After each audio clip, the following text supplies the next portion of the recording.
Hi friends అందరికి నమస్కారం. ప్రతి ఒక్క పథకం గురించి మీరు ముందుగా నోటిఫికేషన్ రూపంలో పొందాలనుకున్నట్లయితే మన ఛానల్‌ని సబ్స్క్రైబ్ చేసుకొని బెల్ ఐకాన్ అయితే ఆన్‌లో పెట్టుకోండి. నేను చేసే ప్రతి ఒక్క ప్రభుత్వ పథకం గురించి మీరైతే నోటిఫికేషన్ రూపంలో అయితే పొందొచ్చు. అదేవిధంగా వీడియోని ఫుల్‌గా చూడండి. చూసిన తర్వాత మీకేమైనా డౌట్స్ ఉన్నట్లయితే కామెంట్ సెక్షన్‌లో అడిగినట్లయితే నేనైతే ఖచ్చితంగా అయితే రిప్లై ఇచ్చి మీ డౌట్స్‌ని అయితే క్లారిఫై అయితే చేస్తాను.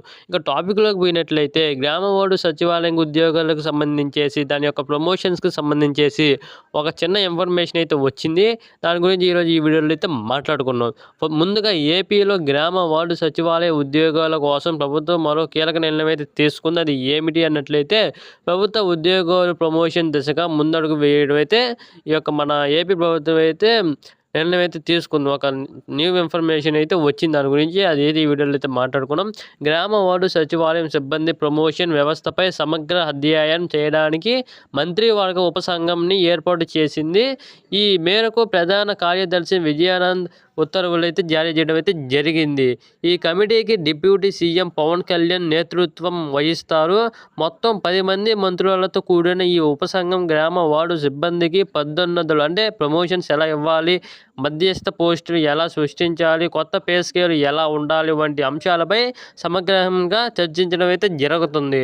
వీలైనంత త్వరగా ఈ కమిటీ తన నివేదికను సమర్పించాలని సీఎస్ ఆదేశించారు. దీంతో వేలాది గ్రామ వార్డు సచివాలయ ఉద్యోగాలు ఆశగా ఎదురు చూస్తున్న ప్రమోషన్లకు ఇప్పుడు దారులు తెరుచుకున్నాయి.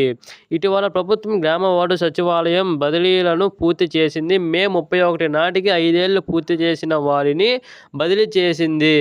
అదేవిధంగా గిరిజన ప్రాంతాల్లో పనిచేసేవారు, అంధులు, వైకల్యంతో ఉన్నవాళ్ళు, తీవ్రమైన వ్యాధులతో బాధపడుతున్న వారికి ప్రత్యేక మినహాయింపులైతే ఇచ్చింది మన ఏపీ ప్రభుత్వం అనేది.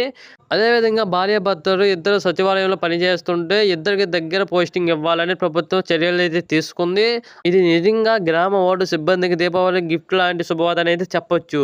సో ఈరోజు ఈ వీడియోలో ఇన్ఫర్మేషన్ వచ్చేసి ఇది. ఇంకేమైనా ఇన్ఫర్మేషన్ వచ్చినట్లయితే నేనైతే వీడియో చేస్తాను. ముందుగా మన ఛానల్ని సబ్స్క్రైబ్ చేసుకొని బెల్ ఐకాన్ అయితే ఆన్లో పెట్టుకోండి. జై హింద్.